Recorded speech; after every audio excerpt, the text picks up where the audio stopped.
Alright guys, Fred here. Today I'm going to do a gear review for you. I know it's been a while but I'm back. What I'm going to be reviewing is the ax3000g, which is the Korg Toneworks guitar processor, which is a multi-effects unit. And it's this big beastie here. And what I'm going to do is I'm going to split this into two parts. I'm going to have an overview, going over all the controls and functions, input, output and all the rest of it this one's got. And then we're going to go for a second part of the video where I'm going to do tone demos and you can see a bit of it running and hear what it's got to offer. I apologise in advance, I don't know all of the MIDI side of it. I've not done much of that. And I'm pretty sure if you were more into your MIDI and synth and you had a better grasp of theory, that you'd be able to, the expression step sequencer would be more of something you'd be into. I can't really show a lot of that because I don't really understand it.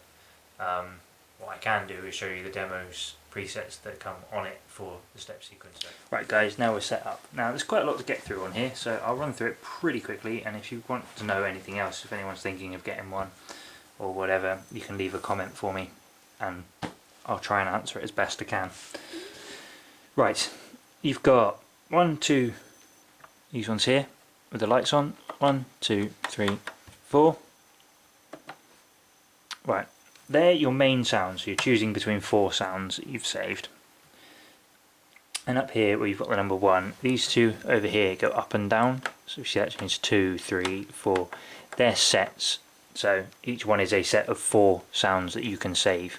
So in 1 we've got 1, 2, 3, 4, and you go to 2 and you've got 4 different sounds along there. So go back to number 1.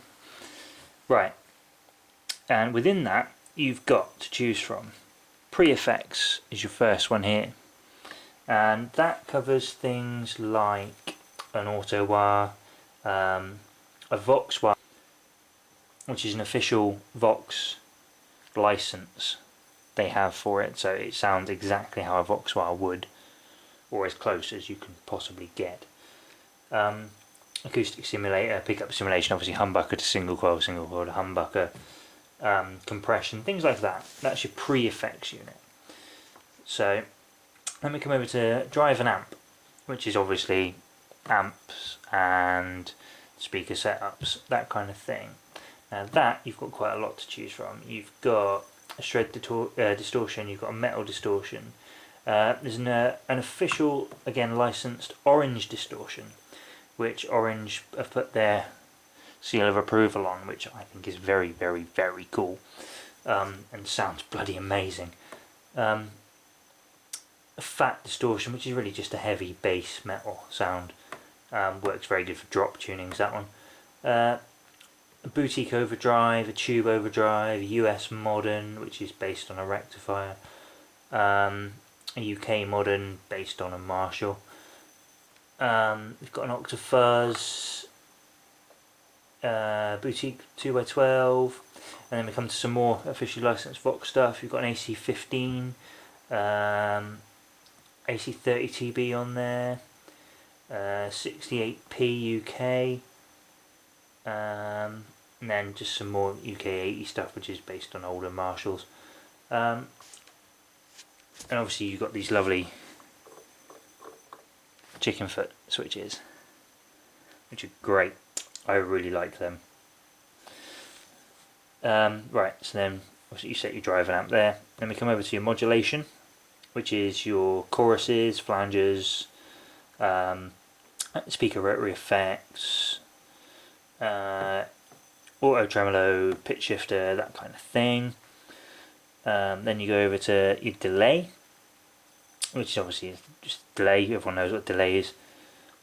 Many types of delay on this one. We've got Echo Plus, multi-head, analog delay, mod delay, sweep delay, 2-tap, cross, rhythm based, tap and hold, reversed, and a couple others. Reverb is the next one along over here. Obviously many types of reverb again, everyone knows what reverb is. You've got bounce, slap, arena, hall, canyon, whatever you want, it's there. And you turn these on by tapping these little buttons with the light here, and then you save them using the save button over here. Yeah, but you've also got, which is the bit I really like, and lots more people should do this, is you have a button here called insert. That one there lights up. Right, that one there is turning this effects loop over here on and off, which means you can plug in all your stomp boxes, all your wahs and volume, tuners, whatever you've got already in your setup, you can run into this through that insert switch. And that's great because it means you haven't got to use just the multi-effects. You can also have all your analog stomp boxes all in your rig all the time. And the great thing is you can turn that effects loop on and off using this control button here. Push that one down, this light comes on, and you can use that control button to control anything. You can be on sound 1 but bring in a different type of chorus, or you can bring in a different level of chorus, or bring in a delay, or you can turn on and off the wah-wah pedal, or you can switch on and off the volume pedal, or you can switch it from a volume pedal to the attack on one of your delay effects or a modulation effect. So that's a really useful one, but you can use it to turn on and off the effects loop. And obviously you can leave it on all the time and then switch all your individual boxes off, on and off as you want them, but you can also use it that way. Takes a bit of pushing to get it to work, which is quite good because it means you're not going to accidentally kick it on when you kick on number 4 bank. So yeah, and obviously when you're doing, if you've got pre-effects or anything like that, so you bring up that, it's now saying I've got an AC15 because that's what the dial's pointing to, and then I've got my dials here which are my gain, volume, treble, middle and bass. And there's a graph here, I'm not sure if this camera can actually pick it up very well. It tells you, so you look up drive and amp and it'll tell you what these dials are, and then cabinet, it'll tell you that this dial here controls what type of cabinet you want to run, 2x12, 4x12, open back, close back. Then this dial here will give you your program level and your total amount of noise reduction that you can have from nothing to 100%, which is very good. Extremely useful if you play metal. Yeah, and that's just other stuff that's to do with the MIDI side of it. Obviously when modulation, depth, pitch, depending on what you're on, but that's what this little graph here is for, which is pretty self-explanatory. Then up here we've got cabinet buttons, so you can switch into cabinet mode, noise and program level for anything you've already put in, expression control, which controls what this expression pedal here, which also you can see it running up through here, these LEDs, that's fully down, and then that's fully back. That's to set up what that controls, whether it controls something to do with these, or if it's a volume pedal, or if you want it as a wah, a rename, and a right one, and an extension wah, global. Global's to do with the MIDI, and I'm not completely up to that, so I'm not even going to touch on it, I've decided.